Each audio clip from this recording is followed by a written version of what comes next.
Hi, so here is our first initial assessment. It's the first proper piece of work you're going to do for politics, and I thought it might be helpful if I made a very short little video to guide you through the process. Normally, we'd have had a bit more time at the beginning of this term to talk you through how we're going to do this. But because we've only been in alternate days, then we've been rationed a bit more. And I'm happy to talk to you about it in lessons when I see you. And of course, you can come and see me about it and you can email me about it as well. But in the meantime, if I put it on a video, then at least you can keep coming back to the video to check you're doing the right thing. So we're looking at democracy and participation. That's our first topic. And the whole point of the first half a dozen lessons or so is to think about this question: how healthy is representative democracy in the UK? What are the strengths of UK democracy? What are the ways in which we should try and improve it to make it better? So this gives us a good opportunity to look at our initial assessment and start looking at some of the skills which you will need as a politics student over the course of the 2 years. And this initial assessment is not a test, it's not an exam, it's only designed to make you familiar with these skills. So there are 3 in particular we're looking at. Can you research? Can you find out some things about politics as we go along? That's really important, especially for a fast changing subject like ours. So it's a question of whether you can make use of really good websites or resources that Dom and I show you. Can you write? Can you express your ideas? And for the exam, that's really important for us to be able to plan paragraphs and to plan an essay, which makes an argument on both sides of the question. And can you reflect on what it is that you need to do in order to improve? Everybody needs to do this. I need to do this. Dom needs to do this. So we're constantly trying to get in a habit of looking at what we did that went quite well, that we're quite pleased with. What are the areas where we think, okay, next time I do a piece of work, I'm going to try harder at doing this, or I'm going to ask for help in doing this thing. So you can find a summary of these skills, the ones I've just been talking about here. This is a Google Doc which you will have in your classroom, and you'll have your own copy of this, and it's the whole initial assessment really. So all you need to do is follow the steps through. But as you can see there, I'll just make this slightly bigger. As you can see, what I've just been talking about, that we want you to be able to write, research, and reflect, I've summarized those there for you. Okay, so let's see how we're going to try and do it. Well, just as a reminder, this is not going to be an exam. So there'll be no grades on this. There won't be A, B, C, or D, or anything similar. It's too early for that because you don't know what the examiners are expecting from you, and we've got a whole 2 years before we get there. But what we will do is look at these things, what we'll call CASH criteria. And CASH stands for knowledge, attitudes, skills, and habits. And again, I'll make that one bigger. So what we're looking for over the next couple of years is for you to think about, okay, what can you do to improve your knowledge? Dom and I will help you with this, obviously, because it's our job to teach the course content and to show you what's on the syllabus. But you can find your own examples as we're going through. Skills also, we know what skills you need, and we'll try and teach those skills to you and get you into the habit of practicing those skills. These are things which you bring. Attitudes. Are you inquisitive about politics? Do you want to find out more? That's going to be the kind of thing that sets you aside from other students who are also doing the exam. Are you reflective? Do you look at what you need to do to try and improve it? Are you proactive in asking me or Dom for help if you think you need it? And then habits. And these can be things like all students should do, like turning up on time and handing in work, but also being quite well organized. And for politics students in particular, getting into wider and deeper reading, thinking about politics as something that you do outside of the classroom as well as inside the classroom. Okay. So once we've looked at those CASH criteria, when we've looked at your assessment, you'll hopefully have an idea after this about, in the next pieces of work we do, what you need to do in order to get even better. Okay. This is going to have 4 stages to it, 4 steps, if you like. And your document, the one I showed you just a moment ago, includes those 4 steps as we go through them. Okay, 1, 2, 3, and so on. So the first one is going to be about research. And all we're doing here is looking at a textbook. It's this one, UK Government and Politics. The author is Lynch. There is a PDF of this version of this textbook, in Classroom alongside this post with a video and the Google Doc. So you don't need to get a copy from the library or indeed from 258. You can choose to if you want to, but there's a digital copy, so you don't need to. And all it does is include a series of strengths and weaknesses of UK democracy. And all I want you to do is make a list of strengths and things that are problems with UK democracy. Oops. There you go. Should have said that there. Step 1. Okay.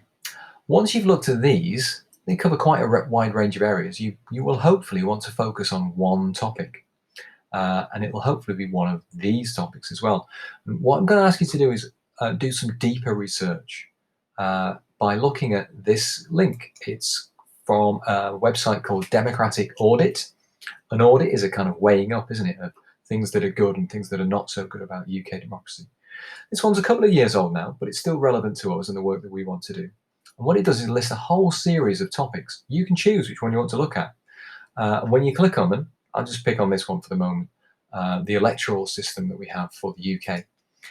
You will see, when this one loads up, that there is a little summary of what would be good for a really democratic electoral system, how our system works, what happened recently, although this is before the 2019 election.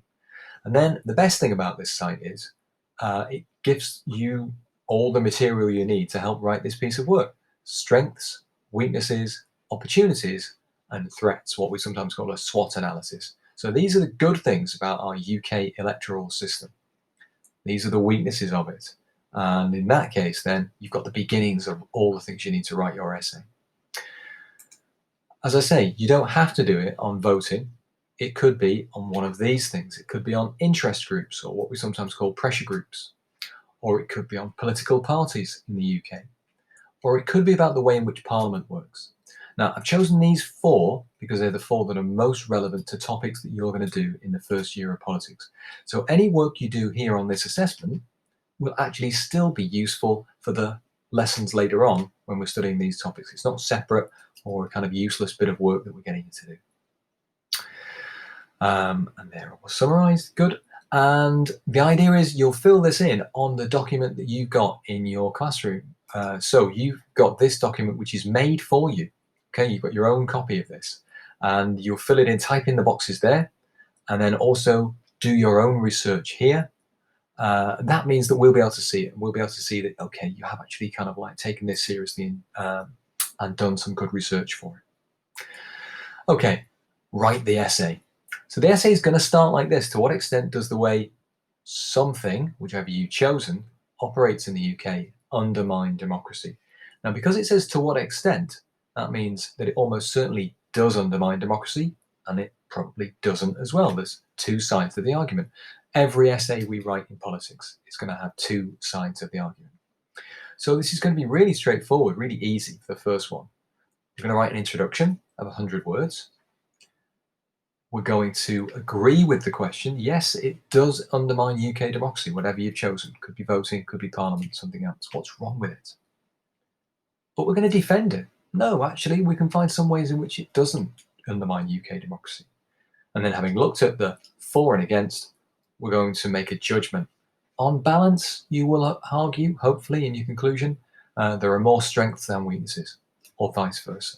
If you want a really clear way of structuring that essay, you can find it here.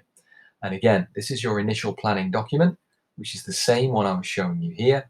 And what you'll see is that I've bullet pointed the things you should do in each section. So for your introduction, you should identify the specific area you're going to write about, and then signpost, and then make an argument. And these agree and disagree paragraphs are based on a formula that we call PEEL. We make a point, we explain what we mean by that point, we illustrate that point with an example, and then we go back to the question and say, well, this helps me prove the question, agree with the question, or this helps me disprove the question. Finally, then, we have a conclusion. I've given you some things you could put in your conclusion to make it a good one, weighing up the evidence on one side or another. Okay. You're going to type the essay in the document on the Google Doc itself. And that's really important rather than writing it by hand, because it makes it easier for us to collect it in and easier for us to return it to you as well. It's also easier for us to mark it, easier for us to make comments on it, especially in the current circumstances. Most importantly, not most importantly, quite importantly, you need to reflect. So this is a really important thing that you should do after every piece of work you've done for us in politics. You get your marks back from me and Dom, and you say to yourselves, okay, I'm happy with a part of this. I was pleased that I've done it like this. What is it that I need to do next time I'm doing a piece of work that's going to make it even better? This is how you're going to improve as a politics student over the next 2 years. So spend some time thinking about what it is that you enjoyed or you were particularly pleased with in your piece of work. Could have been the research, or it could have been the fact that you feel like you're a pretty confident writer. But be honest about the things that you think you're going to need to work on. Nobody else is going to see this apart from you and I. It's not going to be something we discuss at parents' evening. It's not going to be something which goes onto your record. It's just going to be something which helps me and Dom think about ways in which we can support you in future. Oops. So you're done. But don't forget to hand it in on Classroom. There's a hand it in button. If you don't hand it in, we won't receive it and we'll think you haven't handed it in. There's a fairly quick turnaround on this, which is why I'm letting you see this video early rather than wait until next week, which is normally when I'd launch it. Because the college has given us a deadline of by when we need to have all of our initial assessments done. So can you get this to us, please, by Monday, the 28th of September? Okay. If you have any problems with it, come and see me about it. And if you're not in college at the time, email me about it and I'm happy to discuss it with you. Okay. You'll get your work back. We'll have made some comments, and I say we, I mean I'll have made some comments on it. I'll have used the cash criteria, but I'll have also made some other kind of substantive comments about things that I really liked about what you've written and ways in which I think you could improve. When you get the comments back from me, you should print it and put it in the assessment section of your folder. And that means you'll be able to refer back to it in future, so that every time you do a piece of work, we should be looking at our last piece of work and thinking, okay, this is what I needed to do, and I'm going to try and correct that in this next piece of work. And that's it. That is your initial assessment and all the things, hopefully, that you need to know in order to write a really good one. It's not a life or death piece of work. It's not a high stakes piece of work, so please don't stress about it.